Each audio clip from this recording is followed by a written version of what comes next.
अस्सलामुअलैकुम, आप देख रहे हैं टेरेस गार्डनिंग यूट्यूब चैनल। और आज मैं बात करने जा रहा हूँ आम के पौधे के बारे में, ख़ास तौर पे सेंसेशन वैरायटी जो जिसको शान खुदा कहते हैं उसके बारे में।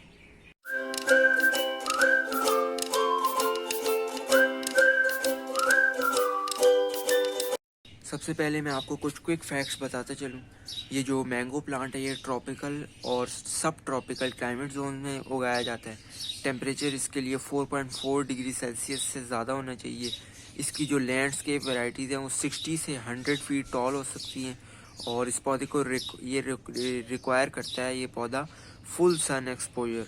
इसकी 134 पॉपुलर वैराइटीज़ हैं। और अगर सीडलिंग की बात की जाए तो उसे 8 से 10 साल लगते हैं फ्रूट उठाने में। ग्राफ्टेड प्लांट को 4 साल और डॉर्फ वैरायटी को 6 महीने या उससे भी कम। अब बात कर लेते हैं इसके एडवांटेजेस पर। इसमें जो है वो विटामिन्स ए और सी दोनों होते हैं बड़ी वाफिर मिकदार में।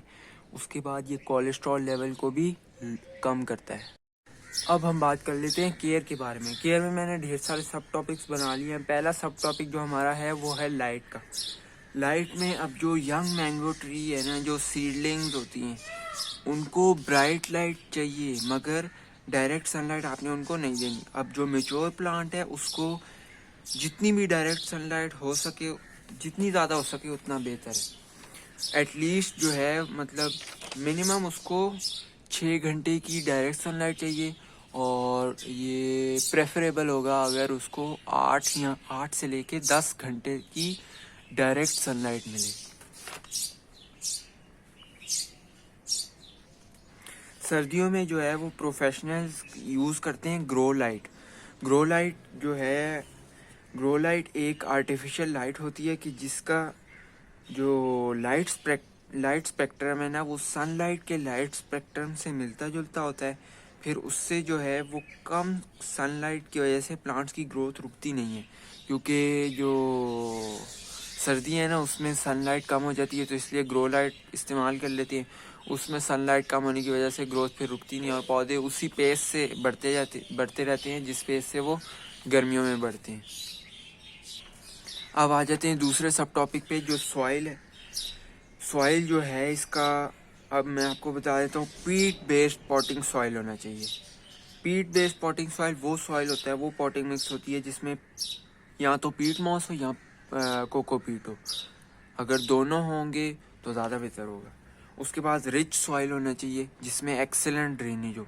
इसकी बेस्ट एग्जांपल जो है वो सैंडी सॉइल है। और अब बेस्ट पॉटिंग मिक्स हम ये कर सकते हैं कि सैंडी सॉइल को ले लें जो पहले से रिच और वेल ड्रेन्ड सॉइल होती है। उसमें हम पीट मॉस या कोकोपीट डालेंगे तो वो पीट बेस्ड पॉटिंग मिक्स बन जाएगी, जो ख़ास तौर पे मैंगो प्लांट के लिए या किसी भी फ्रूटिंग प्लांट के लिए बेस्ट है।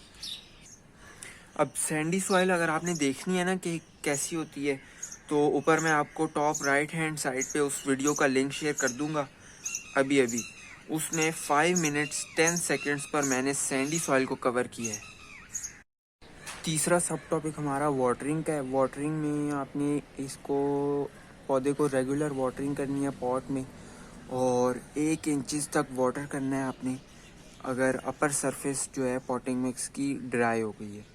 और पॉटिंग मिक्स को इतनी भी वाटरिंग नहीं करनी कि वो सॉगी हो हमेशा। तो क्योंकि अगर ज़्यादा ओवर वाटरिंग कर दें आप तो फंगल डिजीज़ का बहुत ज़्यादा ख़तरा बन जाता है। अब बात कर लेते हैं टेम्परेचर और ह्यूमिडिटी पर, जो हमारा चौथा सब टॉपिक है।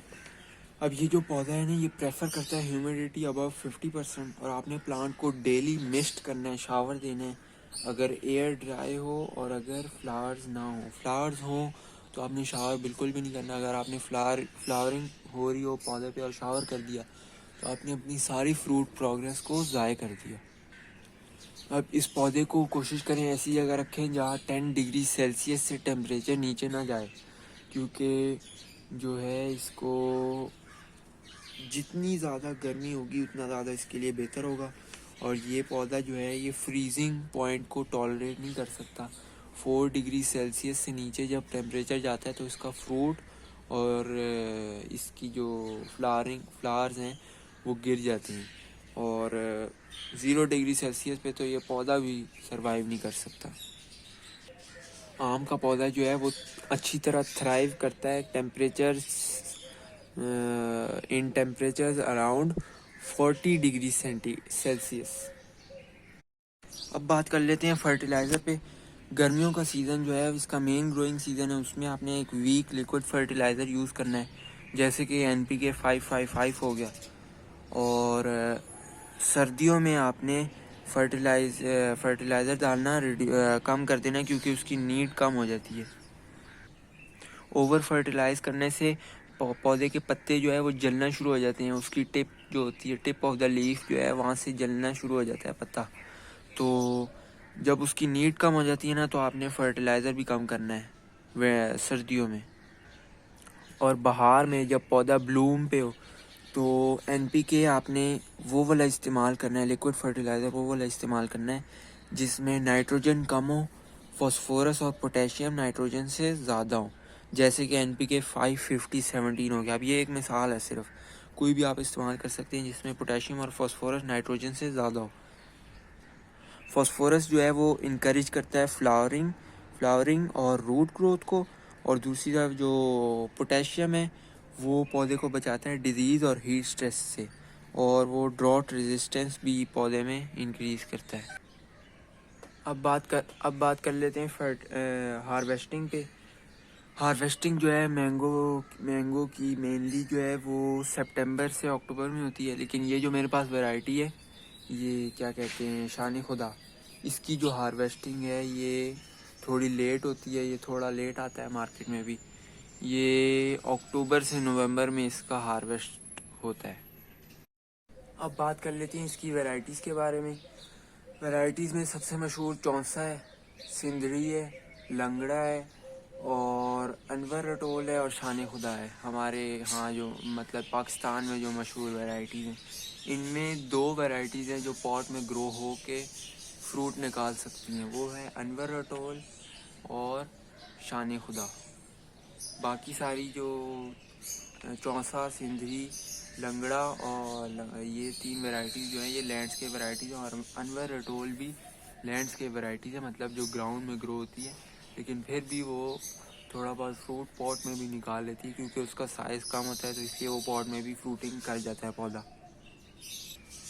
USDA जोन टॉलरेंस जो है वो इस पौधे मैंगो की है 10B से 11 तक, मतलब इन जोन्स में ये पौधा ग्रो हो सकता है। अब बात कर लेते हैं इसके ऊपर जो पेस्ट और डिजीज़ेज़ आती हैं उन पे। पेस्ट में इस पे मीली बग्स आते हैं, फ्रूट फ्लाई आती है। फ्रूट फ्लाई बड़े इसको सिवियर डैमेज करती है इसके हार्वेस्ट को। बार्क ईटिंग कैटरपिलर भी आता है जो इस पौधे को नुकसान पहुंचाता है। डिजीज़ेज़ में इस पे पाउडरी मिल्ड्यू है जो बड़ी मशहूर है। अब इनका सॉल्यूशन क्या है इन सब का? सॉल्यूशन इन सब पेस्ट और डिजीज़ का ये 3 ही है।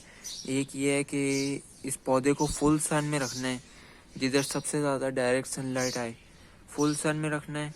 दूसरा ये कि ओवर वाटरिंग नहीं करनी। और तीसरा ये कि अगर पेस्ट कोई नज़र आए तो ऑर्गेनिक जो होता है कोई, जैसे कि नीम ऑयल हो गया, उसका स्प्रे करना है। अगर ज़्यादा सीवियर डैमेज नज़र आ रहा है तो फिर जो है वो केमिकल पेस्टिसाइड कोई लेना है और वो स्प्रे करना है। इससे आपका पौधा अच्छी तरह ग्रो करेगा और फ्रूटिंग भी उस पर अच्छी होगी।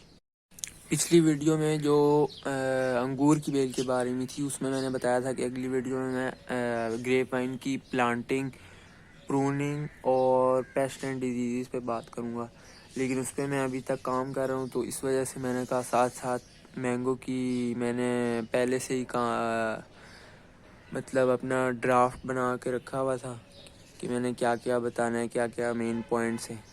तो मैंने कहा ये पहले मैं मैंगो की वीडियो कवर कर लेता हूँ, फिर अब अगली वीडियो जो आ रही है ना वो ग्रेप वाइन की आ रही। तो ये थी आज की वीडियो, उम्मीद है आपको अच्छी लगी होगी। अब कर दें लाइक, शेयर और सब्सक्राइब, और नीचे कमेंट सेक्शन में अपनी कीमती राय का इजहार करना मत भूलें। ये लें सब्सक्राइब का बटन, और ये है मेरी पिछली वीडियो। अपना ख्याल रखें और इस चैनल का भी फ़ी अमान अल्लाह।